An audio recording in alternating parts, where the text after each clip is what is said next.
Good morning, students.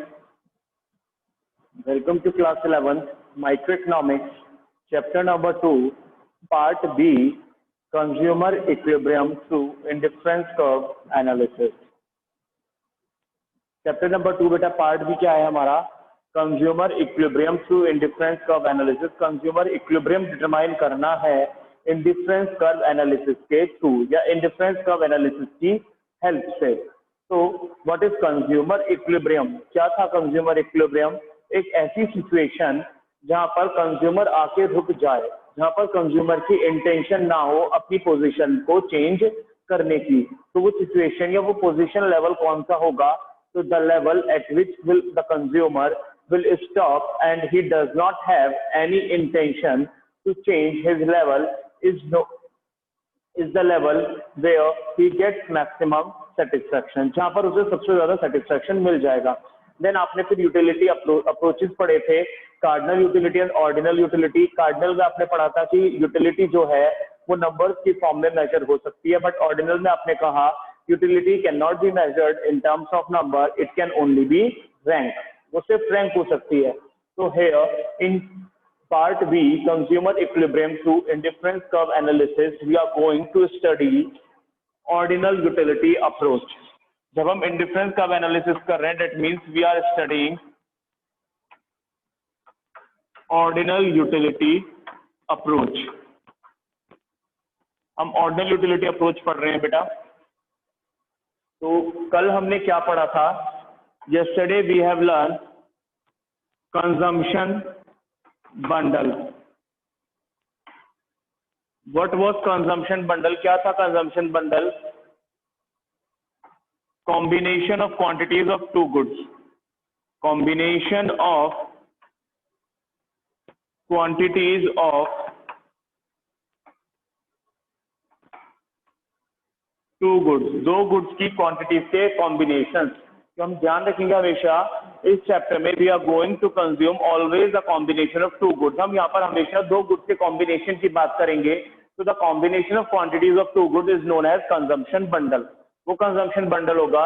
Another one हमने देखा था बजट सेट. क्या था budget set? set of combinations of quantities of two goods which a consumer can buy given his income and prices of the good. Budget set is set of combinations of quantities of two goods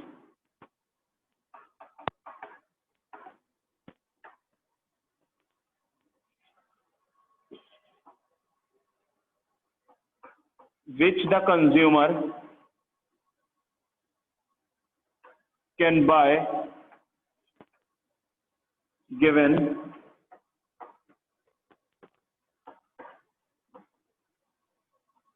prices of the goods and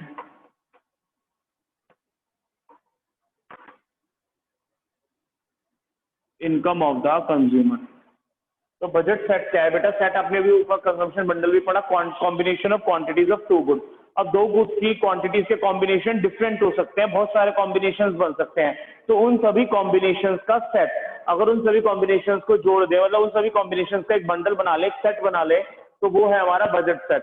which the consumer can bye. बस ये ध्यान रखना है consumer उन सभी combinations को खरीदने वाला होना चाहिए. मीन्स वो सभी कॉम्बिनेशन कंज्यूमर के बजट में लाई करने वाले होने चाहिए. उसे अपना बजट ध्यान में रखना है. बजट कैसे डिटरमाइन होगा उसका? प्राइस ऑफ द गुड्स और इनकम ऑफ द कंज्यूमर. हमने पहले टर्म सुनी है इनकम और प्राइसेस, और बजट भी हम नॉर्मल टर्म है, बजट भी हम नॉर्मली हमने बजट सुना है. बजट कैसे डिटरमाइन करते हैं? अपनी इनकम को ध्यान में रखते हुए और गुड्स के प्राइसेस को ध्यान में रखते हुए. तो हमें ये पता चल जाता है जब हमारी इनकम हमें पता है, गुड्स के प्राइसेस हमें पता है, तो हम ये डिटरमाइन कर लेते हैं क्या वो चीज हमारे बजट में लाई करेगी या नहीं करेगी. अगर वो हमारे बजट में है, अगर वो हमारी इनकम के अंदर आ रही है, तो हम उसे खरीद लेंगे. Otherwise we cannot afford to purchase it. हम अदरवाइज उसे नहीं खरीद पाएंगे. तो बजट सेट यही है, दो गुड्स की कॉम्बिनेशन क्वांटिटी के वो सभी कॉम्बिनेशन के सेट जो हमारी इनकम में लाई करते हैं, हम उनके प्राइसेस भी पता है. तो बजट सेट की इक्वेशन क्या है बेटा? P1 x1 plus P2 x2 is less than or equal to M. P1 x1 plus P2 x2 is less than or equals to M. What is P1? P1 is price of good 1. X1 is quantity of good 1. P2 price of good 2. X2 quantity of good 2 and M is in money या income कह सकते हो बेटा। तो P1 x1 मतलब good 1 के कितने price है और उसके आपने कितनी क्वांटिटी ली, तो मल्टीप्लाई कर दो कि गुड 1 पर होने वाला खर्चा कितना है, प्लस P2 x2 गुड 2 के क्या प्राइस है और कितनी आपने उसकी क्वांटिटीज ली, मल्टीप्लाई कर दो उसके प्राइसेस की क्वांटिटी को, तो पता चल जाएगा गुड 2 पे आपने कितना खर्चा किया, गुड 1 पे कितना खर्चा किया, गुड 2 पे कितना खर्चा किया, दोनों को प्लस कर दो। वो हमारी इनकम यानी मनी के इक्वल भी हो सकता है और उससे कम भी हो सकता है, बट उससे ज्यादा नहीं हो सकता कभी भी। क्यों? जितनी हमारी इनकम है, जितने पास हमारे पास पैसे हैं, उससे ज्यादा कभी हम खर्च नहीं कर सकते। तो that is the equation of budget set. Equation of budget set, ध्यान रखेंगे बेटा, equation of budget set P1 x1 plus P2 x2 is less than और इक्वल्स टू M। गुड 1 पर होने वाला खर्चा प्लस गुड 2 पर होने वाला खर्चा, दोनों के खर्चे हमारी इनकम के या तो बराबर हो सकते हैं या उससे कम हो सकते हैं, कभी भी वो उससे ज्यादा नहीं होंगे। तो that is the concept of budget set.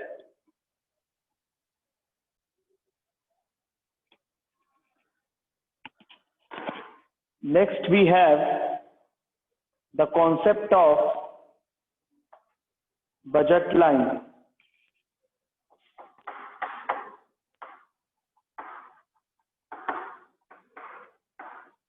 Next we have the concept of budget line. अगर बेटा सिंपल देखें बजट लाइन, तो बजट सेट को अगर आप ग्राफिकली प्रेजेंट कर दोगे तो वो बजट लाइन बन जाएगी। तो graphical presentation of budget set is budget line. But अगर इसकी डेफिनेशन देखें तो budget line is a line showing combination of the quantities of two goods which a consumer can buy buy spending his entire income. तो अगर इसकी definition देखें budget line की, तो क्या है budget line? Line which shows the combination of quantities of two goods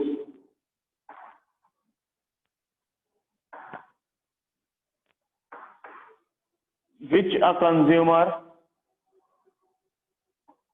can buy by spending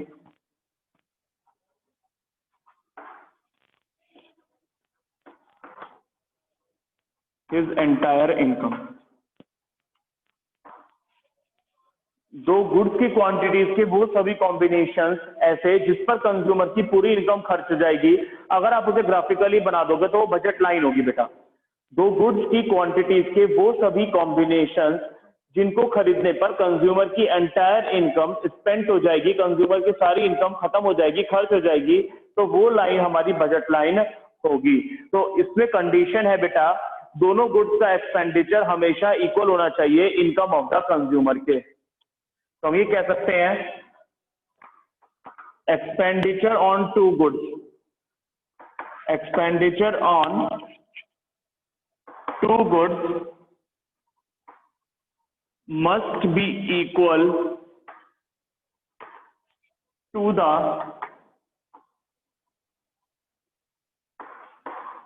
income of the consumer. दोनों goods को मिलाकर खर्चा कंज्यूमर की इनकम के इक्वल होना चाहिए। कैसे बनाएंगे? P1 x1 plus P2 x2 is equals to M। बस बेटा छोटा सा डिफरेंस है बजट सेट की इक्वेशन में और बजट लाइन की इक्वेशन में। वहां था P1 x1 plus P2 x2 is less than और इक्वल्स टू M। इनकम के इक्वल हो भी सकता था और न कम भी हो सकता था, बट बजट लाइन हमेशा, जो इक्वेशन बनेगी बजट लाइन की, उन दोनों गुड्स का खर्चा हमेशा इक्वल होगा एम के। तो that is the equation of budget line. दूसरी चीज बेटा, बजट लाइन का दूसरा नाम है प्राइस लाइन, ध्यान रखेंगे। बजट लाइन का दूसरा नाम है प्राइस लाइन, और बजट सेट को हम कहते हैं बजट कांस्टेंट। कांस्टेंट का मतलब होता है लिमिट। तो बजट सेट हमें एक लिमिट बताता है कि हम इतने गुड्स खरीद सकते हैं। तो बजट सेट का दूसरा नाम है बजट कांस्टेंट, और बजट लाइन का दूसरा नाम है प्राइस लाइन। क्या है ये? P1 is equals to price of good one, X2 is equals to quantity of good one, P2 is equals to price of good 2, and X2 is equals to quantity of good 2, and M is equals to money। भाई ये पहले वाले बस sign change हो गया बेटा, is equals to आ गया, वहां पर लेस देन और इक्वल्स टू था, यहाँ सिर्फ इक्वल्स टू है। मतलब the entire income of the consumer is being spent और must be spent on the expenditure of the two goods. Consumer की सारी इनकम दोनों गुड्स के खर्चों पर, दोनों गुड्स को खरीदने पर खर्च हो जानी चाहिए।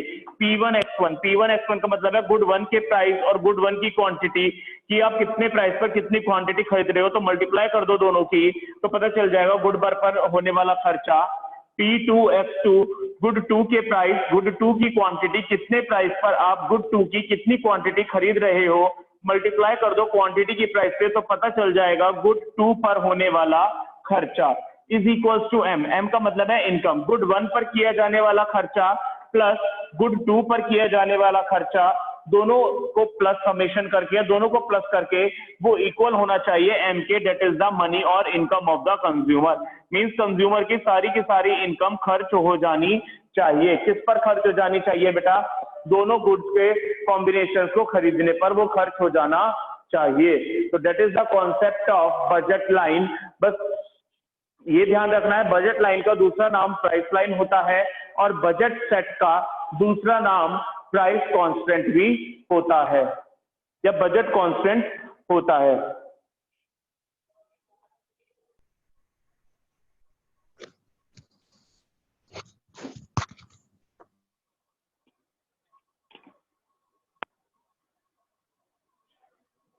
नेक्स्ट वी हैव बेटा अ schedule, that is budget set का एक शेड्यूल देखेंगे और उसे ग्राफिकली रिप्रेजेंट करेंगे और उससे बजट लाइन बनाएंगे। हम एक शेड्यूल बनाते हैं। Late price of good 1 be ₹1 and price of good 2 be ₹2 per unit। Good 1 के प्राइस बेटा ₹1 पर यूनिट है, और गुड 2 के प्राइस बेटा ₹2 पर यूनिट है। मतलब गुड 1 की एक यूनिट ₹1 की मिलती है, और गुड 2 की एक यूनिट ₹2 की मिलती है। And income of the consumer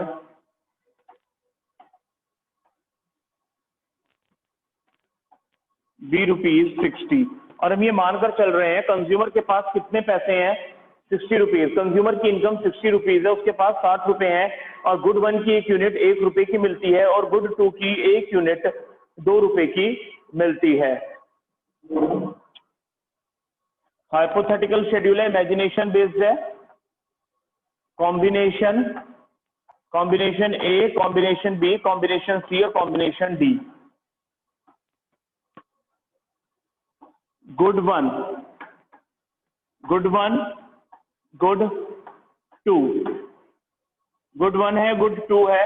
combination ए में अगर गुड 1 की एक यूनिट ₹1 की है, तो मैंने, और कंज्यूमर की इनकम 60 है, तो मैंने मान लिया 60 यूनिट खरीद रहा हूं मैं गुड 1 की। तो उस टाइम पर गुड 2 की यूनिट कितनी होंगी? 0।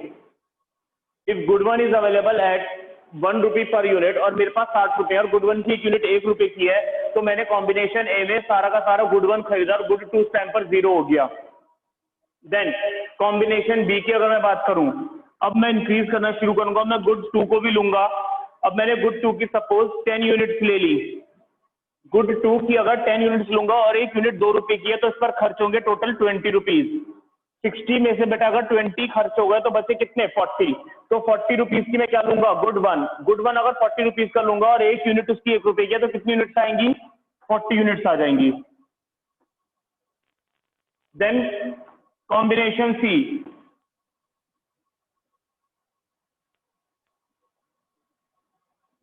यूनिट से बेटा ये 10 आएगा यहाँ पर।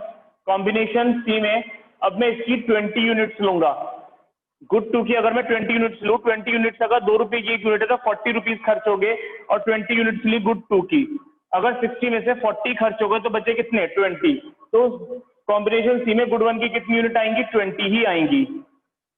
देन लास्ट डी, यहाँ मैंने 20 यूनिट्स ली थी, अब मैं लूंगा इसकी 30 यूनिट, अगर 2 रुपए की 1 यूनिट है 30 यूनिट्स लूंगा तो 60 रुपए यहीं खर्च हो गए, 30 यूनिट्स ले ली यहाँ पर, टोटल 60 रुपीज से 60 के 60 खर्च हो गए तो गुड 1 की उस टाइम पर यूनिट्स होंगी 0। That is budget set, combination of set of 2 commodities, 2 commodities की क्वांटिटीज के कॉम्बिनेशन, इसकी 60 यूनिट इसकी 0, इसकी 40 तो इसकी 10, इसकी 20 तो इसकी 20, इसकी 0 तो इसकी 30। तो ये था बेटा बजट सेट का आपका शेड्यूल। अगर मैं बजट लाइन बनाऊं तो कर्व बनाऊंगा, ग्राफिकल प्रेजेंटेशन बनाऊंगा, 0 एक्स एक्सिस वाई एक्सिस। कैसे मेजर करोगे बेटा, ध्यान रखेंगे हमेशा एक्स एक्सिस पर गेनिंग गुड होना चाहिए। कौन सा गुड होना चाहिए, गेनिंग गुड। गेनिंग गुड मतलब जो बढ़ रहा है, तो बढ़ता हुआ गुड हमारा गुड 2 है, तो हमेशा एक्स एक्सिस पर आप गेनिंग गुड लोगे, that is good 2। Y axis पे सैक्रिफाइसिंग गुड आएगा, जो गुड कम होता जा रहा है और वो कम होने वाला गुड है हमारा गुड 1, तो वाई एक्सिस पर मार्क करेंगे गुड 1, एक्स एक्सिस पर मार्क करेंगे गुड 2।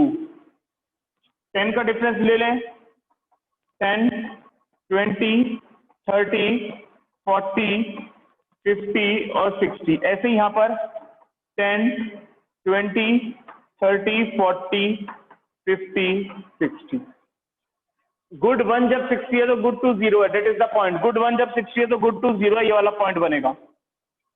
गुड 1 40 है यहाँ, तो गुड 2 10 है कहीं यहाँ पर। गुड 1 20 है ये वाला पॉइंट, तो गुड 2 भी 20 है।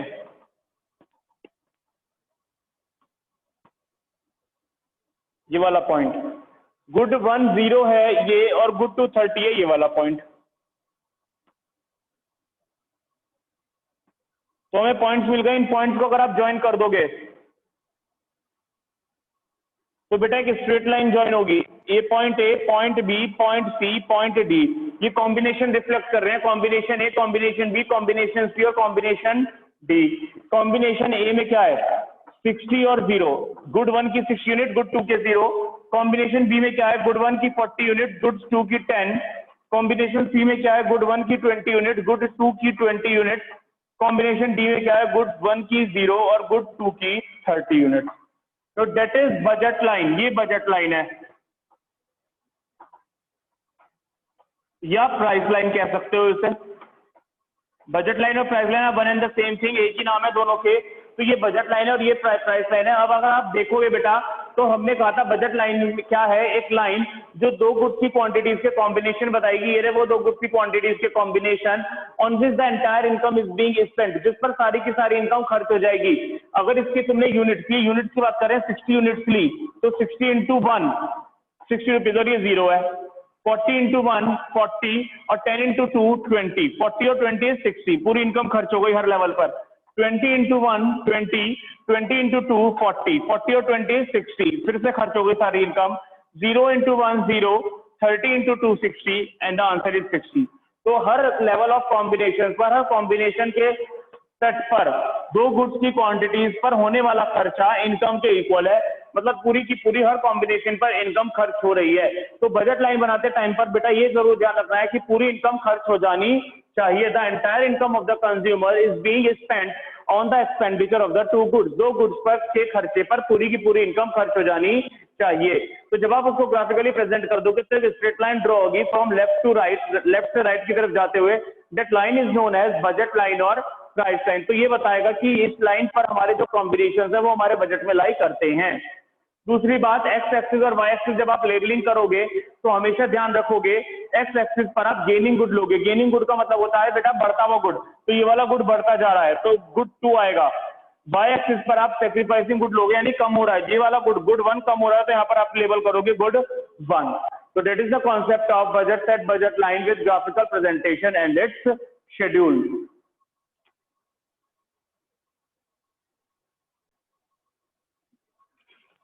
Moving further, next is the topic features of budget line.